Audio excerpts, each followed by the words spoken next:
जय राधा माधव जय कुंज बिहारी।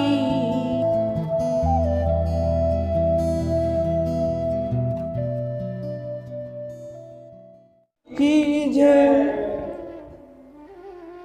मनुष्य के जीवन में सबसे पहली आवश्यक वस्तु उसका शरीर है। अगर शरीर नहीं है तो मानव शरीर तो है पर शरीर न तो भक्ति साधन कर सकता है न परमार्थ कर सकता है, क्योंकि यदि उसका स्वास्थ्य ठीक नहीं है तो वह ना तो सांसारिक सुख को प्राप्त हो सकता है और न परमार्थिक सुख को प्राप्त हो सकता है। शरीर स्वस्थ रहना अति आवश्यक। सबसे पहला क्या कहा गया? काया का सुख सबसे पहला कहा गया। निरोगी काया का जो सुख है वो सबसे पहला सुख है। तो शरीर को स्वस्थ रखने के जितने साधन उसमें सर्वप्रथम साधन जो है वो मन की प्रसन्नता। मन की प्रसन्नता को शरीर के स्वस्थ रखने के साधनों में सबसे पहला स्थान दिया गया है, मन की प्रसन्नता। तो मन के प्रसन्न रखने के साधनों में सबसे पहला जो साधन है वो क्या है? व्यवहारिक चर्चा। कौन सा है? वो है कि हम समस्त प्राणियों में, घर के सदस्यों में क्या देखें? गुणों को देखें, उनके दोष को न देखें। आज हम घर परिवार में रहते तो अपने ही घर के सदस्यों में क्या खोजते हैं?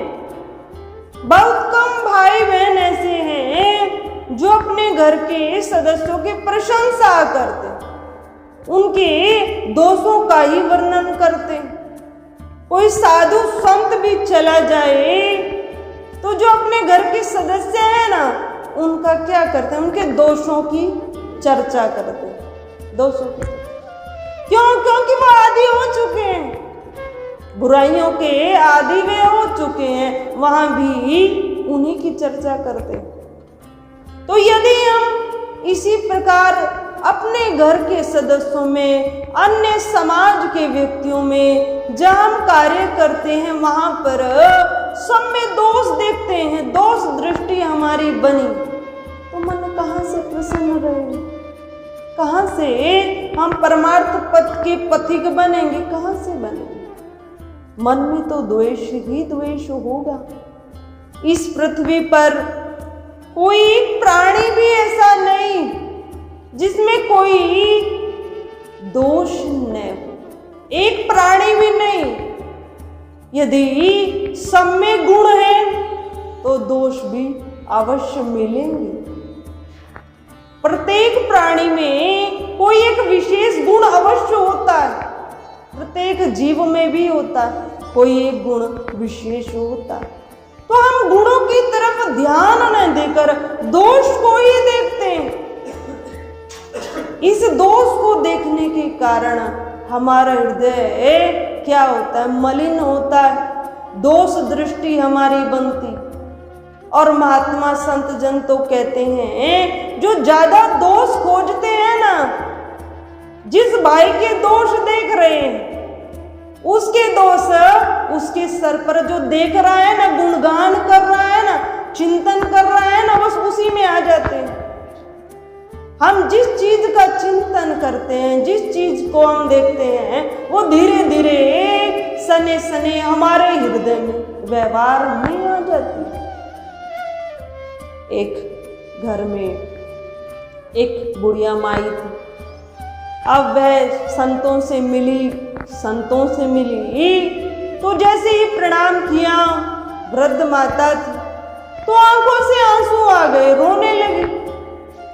अब साधु ने पूछा, आपके रोने का कारण क्या है? आपकी आंखों से आंसू क्यों आ रहे? तब उसने कहा, मैं बहुत दुखी हूं। दुख का कारण क्या है? किस कारण आप दुखी? उसने कहा कि जो मेरे घर की बहू है ना, बस उसके व्यवहार से मैं दुखी हूं। अब महात्मा जी ने पूछा, ऐसा क्या व्यवहार वे आपके साथ करते? अब उसने कहा कि हमारे आज्ञा अनुसार नहीं चलती, जो हम कहते हैं वह नहीं करती, उससे विपरीत वह काम करती, इससे दुखी। तब महात्मा जी ने कहा कि रहते कहां पर हो? कि उसी मकान में रहती हूं, पर अलग रहती हूं, रहती बहू के साथ ही हूं पर अलग रहती हूं। फिर महात्मा जी ने और चर्चा करते हुए पूछा, फिर भोजन पानी की व्यवस्था कैसे? उसने कहा, जो मेरा बेटा है ना, वो भोजन पानी की सबकी व्यवस्था कर देता है। कौन बनाते हैं भोजन? मैं स्वयं बनाती हूँ, भगवत कृपा से मेरा शरीर सही, मैं स्वयं बना लेती हूँ। फिर क्या समस्या है? फिर क्या समस्या है? शरीर स्वस्थ है, भोजन पानी का प्रबंध बेटा कर देता है, तुम तो आश्रम में रह रही हो, तुम परिवार से अलग, तुम तो आश्रम में रह रही हो। फिर समस्या क्या है? कि बहू मेरी बात नहीं मानती, बस प्रत्येक घर का सदस्य मेरी मानकर कार्य करे। समस्या ये, सब मेरी से ही सलाह ले, मेरी मानकर ही समस्त कार्य करे, बस ये समस्या।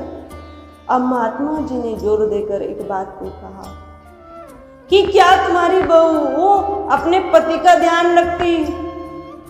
अब वृद्ध माता ने कहा, हाँ, मेरी जो बहू है वो पति का पूर्ण ध्यान रखती, समय से टिफिन लगा कर देती है, वस्त्रों का प्रबंध करती। फिर पूछा, क्या बच्चों का भी ध्यान रखती?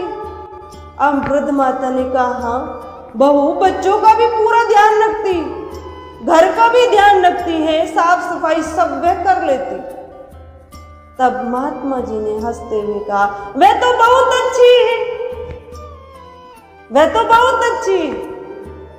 यदि हम न्यूज़पेपर, सिटी न्यूज़पेपर जो निकलता है, पूरा हरियाणा का ना, सिटी न्यूज़पेपर, यदि वह भी रोज पढ़े तो महीने में 2 बार, कम से कम 2 बार ऐसी न्यूज आ जाती कि जो बहू थी घर की, उसने क्या किया, अन्य सदस्यों को बुलाकर किसी के साथ मिलकर पति की हत्या करा दी और स्वयं अन्य किसी के साथ जाकर रहने लगी, या छोड़कर चली गई, या उसके कारण पति ने सुसाइड कर ली। ऐसी न्यूज मिलती। आज माताएं क्राइम में पीछे नहीं, माताओं को करुणा की मूर्ति कहा जाता था, दया की मूर्ति, परंतु जब से अधिकार पूर्ण हुआ है ना, आरक्षण मिला है ना, तब से माताएं बहुत सक्षम है, हर काम में, क्राइम में भी बहुत आ गई। पहले माताओं से कहते थे ऐसा कर ही नहीं सकती, पर आज वो कार्य नहीं जो माता नहीं कर सकती, सब कर सकती।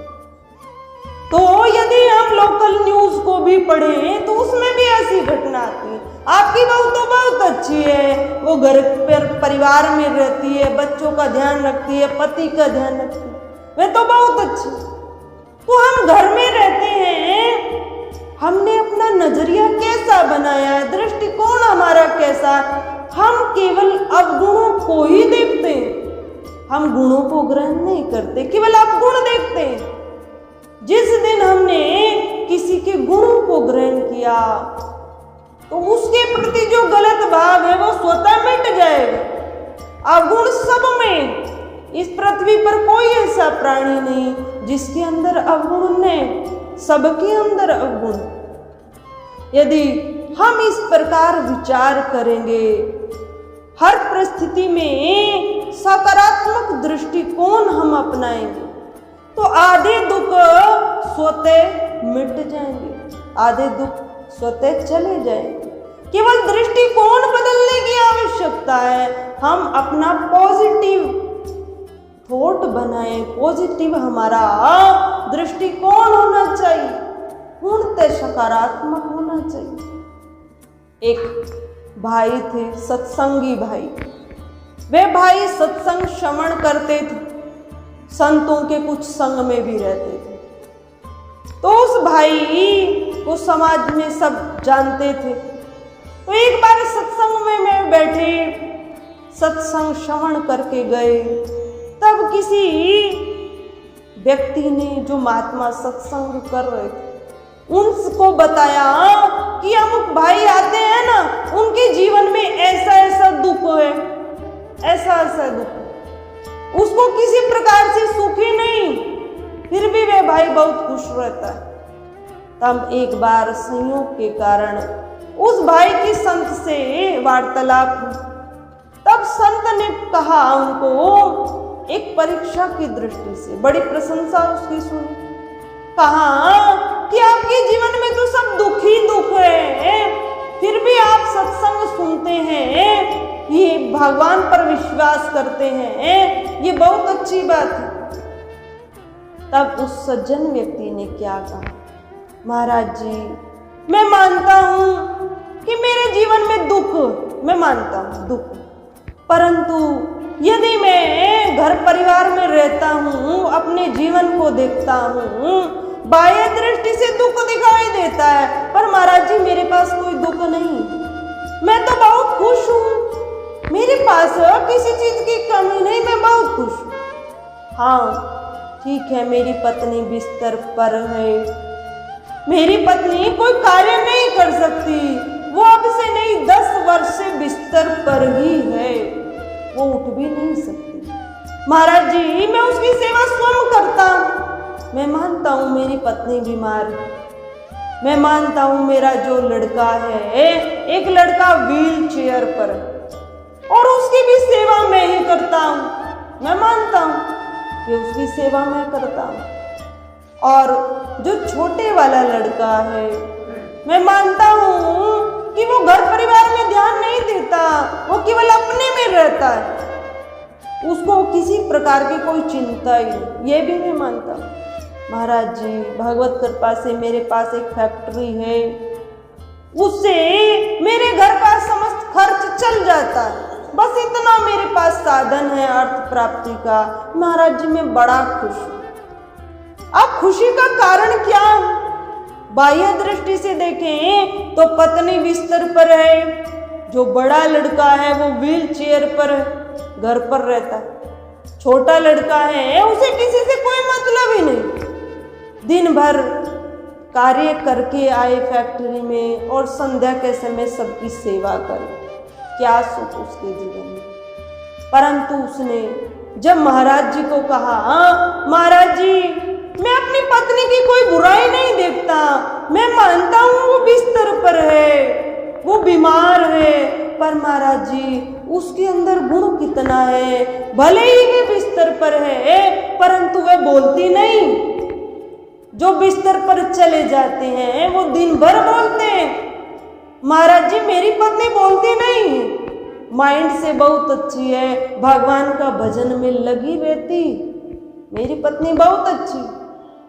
महाराज जी मेरा बेटा व्हील चेयर पे भले ही है, घर पे रहता है, अर्थ प्राप्ति का कोई साधन वह नहीं कर सकता। महाराज जी उसका माइंड बहुत तीव्र है, मेरा जो फैक्ट्री का लिखा पढ़ी का काम होता है व्हील चेयर पर बैठे हुए सब कर देता है, मैं उसकी तरफ से खुश हूँ। मेरा जो छोटा बेटा है वो कोई घर में कार्य नहीं करता, महाराज जी वह भी बहुत अच्छा है। यदि मैं बाहर देखता हूँ तो वह किसी प्रकार का कोई क्राइम नहीं करता। मैं पड़ोसियों के बच्चों को देखता हूँ कि उनके माता पिता उनके कारण कितना दुखी है। मेरा छोटा बेटा ठीक है, कोई सहायता मुझे नहीं देता, परंतु कोई क्राइम भी नहीं करता है, मैं उसकी तरफ से भी खुश हूँ। महाराज जी मैं ईश्वर की कृपा से पूर्णतः ठीक हूँ, स्वस्थ हूँ। कितनी सुंदर सोच, संत विचार में हो गए। इस भाई की कितनी सुंदर सोच, बाह्य दृष्टि से कोई सुख नहीं, मानसिकता से, उसके दृष्टिकोण से, उसका सकारात्मक दृष्टिकोण, प्रत्येक सदस्य में केवल गुण ही खोजना। इस कारण में भाई खुश है, वे प्रसन्न है, और ऐसे व्यक्ति समाज में बहुत कम होते। तो मूल मंत्र क्या कहा गया है?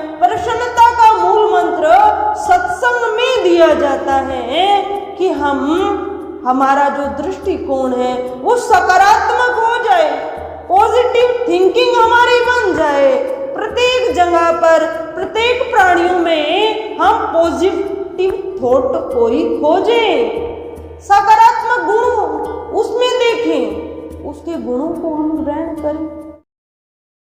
जीवन में आई समस्या से निपटने हेतु व घर में सुख शांति हेतु आप भी परम पूज्य साध्वी जी से अपना प्रश्न कमेंट बॉक्स में लिखकर पूछ सकते हैं। पूज्य साध्वी जी के प्रवचन प्राप्त करने हेतु दिव्यवाणी चैनल को सब्सक्राइब करें, वीडियो को लाइक करें और शेयर करें और चैनल को सब्सक्राइब करना न भूलें।